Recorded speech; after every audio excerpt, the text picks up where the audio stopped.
All right, good morning, everyone. We'll go ahead and get started. Striding toward the Boston Marathon.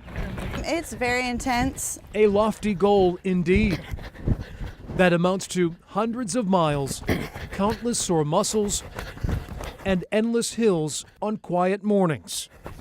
Running, one of the most solitary challenges in sports. I'm out here training for Boston this year. During their months-long practice sessions, though, these Richmond road runners lean hard on each other for support. Our core group sticks together and we train together and we work hard together. Whether at practice runs through city streets or the manicured track at St. Christopher's. Every year that I go up, for me, it holds a special meaning. Coach Mike Davey, Am I allowed to complain now? It's too hot. who has run Boston a dozen times before, helps guide novice and expert runners alike. There's a lot of hard work we put in. We run a lot of miles. Come Monday, though, Davey's team will be tasked with more than just the physical burdens along the historic 26.2-mile course. It's really tough, especially this year. An important member of their running family is missing. I wish she could be there with us. Meg Menzies, the devoted mother of three, was a dedicated, hardcore runner. She's constantly in our thoughts. Meg was honing her Boston Marathon skills on January 13th when she was struck and killed by an alleged drunk driver in Hanover. Menzies' death is leaving heavy hearts and a huge void on the track. There's not a day that I run that I don't feel her presence. Friend Heather Cloping remembers running Boston with Meg in 2012. Now I'm going up there again to celebrate not only Boston and everything that happened up there, but also run it hard as I can for Meg. Meg inspired people across the globe just days after her death. From Switzerland to Seattle, more than 90,000 people pledged their runs during the Megs Miles event. Definitely. I'm going to think about her every step of the way. On the last 400 of the last one. 3 months later, despite her absence, Meg is still pushing her fellow runners here in Richmond to reach their final goal. We've had some of those runs where there was this strange breeze that blew in out of nowhere.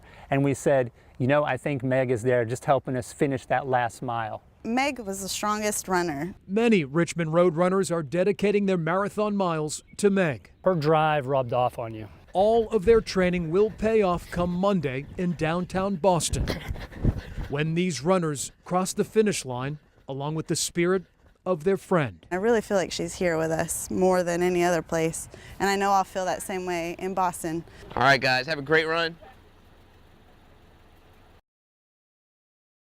Everybody smile big this time. Go! When it comes to the Boston Marathon, Boston strong. there are plenty of sights along the route. But one landmark in particular is drawing curious crowds, morning, noon, and evening. It's breathtakingly beautiful. Souls of Love, I think the first shipment came in from North Dakota. a memorial dedicated to Meg Menzies. I was just touched by Meg's story. Souls is the brainchild of Bostonian Kel Kelly. The energy that radiates off of this structure pulls people in. I mean, this goes on all day long. It's crazy. Following the 34-year-old's death in January by an alleged drunk driver, Kel Kelly felt compelled to act. I did not know Meg. Kelly issued a call on social media, send her worn athletic shoes. What happened next overwhelmed this mother of four. They came from Australia, Austria, Canada, Germany, Hawaii. When Kel Kelly started this Souls of Love campaign 8 weeks ago, she never expected it to grow so tall. As of this weekend, more than 700 pairs of athletic shoes have been added to this tree dedicated to Meg. Virginia should be so proud. We have so many shoes on this structure from Virginia. It's crazy. The Richmond area in particular. Hi, Steve. Nice to meet you. Hey, Kevin. Kevin, how are Thanks you? for doing this. Nice to meet This you. means a Thanks lot for to coming us. up. You all- Members of the Richmond Road Runners Club yearn to see the memorial dedicated to their friend meet the woman responsible and add their own personal touch. I just said I love you, because I feel like we don't say that enough to the people that we love. Coming up and seeing this just really opens up a flood of emotions. It's sad that she's not here. Kel Kelly wishes she never had to create Souls of Love. I can't imagine their loss. I moved to tears and I didn't know Meg. Oh my gosh. This memorial sits not far from the start line in Hopkinton. Tens of thousands of runners will pass by Monday morning. Kel says a bit of Meg will touch each athlete. That's the power of Meg's story and the power of Meg's love and the love that people have for Meg.